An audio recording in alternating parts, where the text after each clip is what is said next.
wabarakatuh. Alhamdulillahirrabbilalamin. Assalatu wassalamu ala asrafil anbiya'i wal mursalin wa ala alihi wa ashabihi rasulillahi jamain. Puji syukur kita ucapkan atas kehadiran Allah Subhanahu wa Ta'ala yang telah memberikan rahmat dan karunia-Nya kepada kita bersama. Salawat beriringan salam, tidak lupanya kita doakan buat junjungan umat Islam sedunia, yakninya Nabi Muhammad SAW, yang telah membawa umatnya dari lembah kekafiran menuju puncak keislaman yang sama-sama kita rasakan pada saat sekarang ini. Yang sama-sama kita hormati yaitunya Ibu Mutia Afnida MPD, selaku dosen pengampu dari mata kuliah menggambar anak usia dini, beserta teman-teman yang kami muliakan.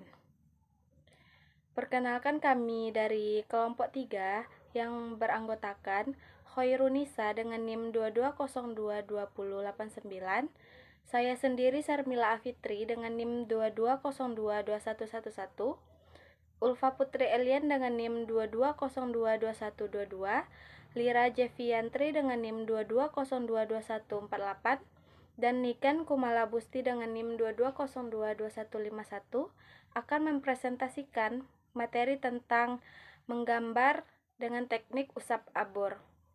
Untuk lebih jelasnya, materi tentang menggambar dengan teknik usap abur ini akan dipresentasikan oleh rekan-rekan dari kelompok 3.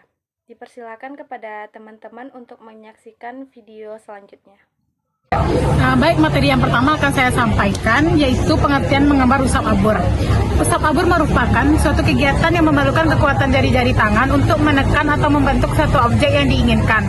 Susrianti dalam Hindari Despariska 2022, usap abur merupakan suatu media yang digunakan oleh anak-anak dalam kegiatan belajar dengan prinsip percampuran warna, mengoleskan warna pada pola yang disediakan, serta dalam aktivitas kreatifnya lebih mengutamakan kepekaan, estetika, dan keterampilan motorik halus sehingga anak dapat mengekspresikan sesuatu yang artistik untuk mengembangkan motorik halusnya.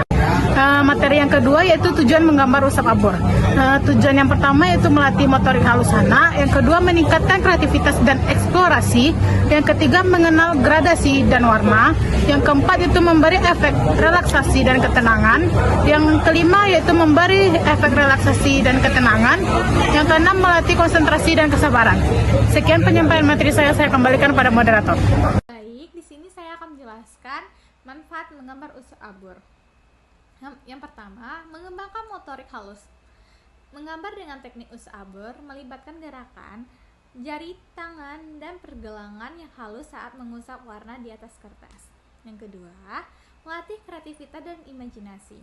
Teknik usap abur tidak memiliki bentuk baku, jadi anak bebas mengekspresikan ide atau perasaannya melalui warna dan goresan. Yang ketiga, mengajarkan eksplorasi warna. Dengan teknik ini, anak-anak bisa mengekspresikan mencampur berbagai warna secara langsung di kertas.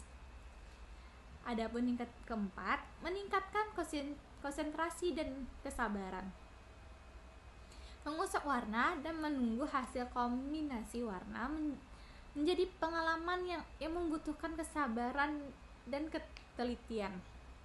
Yang kelima, sebagai terapi emosional atau art therapy. Teknik ini menggambarkan usap abur cenderung rileks dan bebas tekanan sehingga bisa menjadi media yang sangat baik untuk menyalurkan perasaan. Baik, saya akan menjelaskan yang bagian D yaitu alat dan bahan menggambar usap abur. Yang pertama, kertas dan gambar.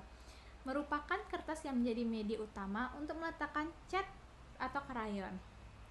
Pilihlah kertas yang agak tebal seperti kertas A3, A4, atau kertas karton supaya tidak mudah sobek ketika diusap. Kertas jenis ini juga menyerap cat air seperti pastel dengan baik. Adapun yang kedua, pewarna. Bahan pewarna ini sangat cocok karena mudah diusap dengan jari atau kapas. Warnanya tajam dan bisa dicampur ketika diusap. Cat air atau watercolor.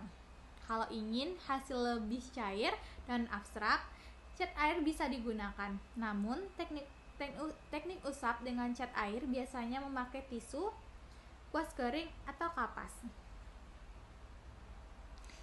Adapun yang ketiga, jari tangan kapas atau tisu. Teknik usap abur identik dengan manfaat jari tangan agar anak merasakan langsung tekstur warna di media gambar. Untuk hasil yang lebih halus, bisa menggunakan kapas atau cotton bud sebagai alat bantu mengusap warna. Adapun yang keempat, palat. Untuk meletakkan campuran cat air atau mencampur warna sebelum diusap ke kertas. Palat membantu agar warna lebih bersih saat diambil. Air dan lap kain digunakan membersihkan jari atau alat bantu seperti kuas dan kapas setelah mengusap warna. Lap kain berguna agar area kerja tetap bersih. Keenam, alat perlengkapan. Pensil jika ingin membuat sketsa ringan sebelum mengusap warna. Penghapus untuk mengkoreksi sketsa. Palat dan kuas jika memakai cat air dalam teknik usap. Baiklah, saya akan melanjutkan materi selanjutnya, yaitu macam-macam teknik usap abur. Teknik usap abur dibedakan menjadi 3 bagian. Yang pertama yaitu usap abur keluar, yang kedua usap abur ke dalam, dan yang ketiga usap abur keluar dan ke dalam. Langkah-langkah menggambar usap abur. Menurut Asburuddin dalam Valiantin 2017, ada beberapa langkah dalam melakukan kegiatan usap abur sebagai berikut. Yang pertama, buatlah satu motif sederhana sesuai yang diinginkan atau sesuai tema yang digunakan dengan memakai kertas yang lebih tebal ataupun karton yang agak tebal. Yang kedua, mulailah mengoleskan pewarna krayon di atas kertas mengikuti bentuk motif yang tidak menyusahkan anak, sesuai dengan materi pembelajaran yang digunakan, sampai rata di dalam seluruh bagian permukaan motif tersebut. Yang ketiga, mulailah mengusapkan atau menekankan salah satu jari jempol ataupun jari yang lainnya di seluruh permukaan yang telah diberi warna secara merata dengan menggunakan teknik yang diinginkan. Lalu, ambil bentuk motif tersebut. Setelah itu akan dapat melihat hasil dari bermain usap abur yang telah dikerjakan. Yang terakhir, ulangilah langkah yang sama supaya akan mendapatkan hasil nampak bagus jika motif. Ukuran serta warna yang digunakan bermacam-macam. Sekian penyampaian materi dari saya, selanjutnya akan disampaikan oleh rekan saya. Akan membacakan materi terakhir, yaitu tentang permainan usap tabur dalam rangsangan motorik halus anak usia dini. Melalui kegiatan usap tabur ini, anak dapat mengembangkan motorik halusnya. Terlihat dengan adanya peningkatan dan ketertarikan anak dalam melakukan setiap kegiatan. Akan tetapi, hasil yang dicapai belum optimal karena disebabkan oleh anak yang belum begitu mengenal kegiatan usap tabur atau permainan warna yang digunakan oleh gurunya, dan perlu motivasi yang besar supaya anak semangat dalam melakukan kegiatan. Aktivitas menggambar teknik mengusap ini adalah suatu teknik yang cukup unik. Aktivitas ini bisa menjadi variasi aktivitas menggambar yang bisa dilakukan oleh anak-anak. Tentu saja agar anak-anak tidak bosan dengan aktivitas menggambar dan juga mewarnai. Saat anak-anak mewarnai dan menggosok gambar, motorik halus anak juga akan terlatih. Hal ini akan membantu anak dalam hal kemampuan menulis. Kesimpulannya adalah, berdasarkan pembahasan mengenai teknik menggambar usap tabur, dapat disimpulkan bahwasannya kegiatan ini merupakan salah satu metode yang efektif untuk mengembangkan keterampilan motorik halus, kreativitas, dan koordinasi anak. Usap abur mengandalkan kekuatan jari-jari tangan untuk mengoleskan warna pada media gambar yang tidak hanya melatih motorik halus, tetapi juga memperkenalkan konsep perpaduan warna dan juga gradasi. Teknik ini mengajarkan anak untuk bereksperimen tentang warna, mengembangkan rasa estetik, serta meningkatkan kemampuan konsentrasi dan juga kesabaran melalui proses yang tidak instan. Terima kasih.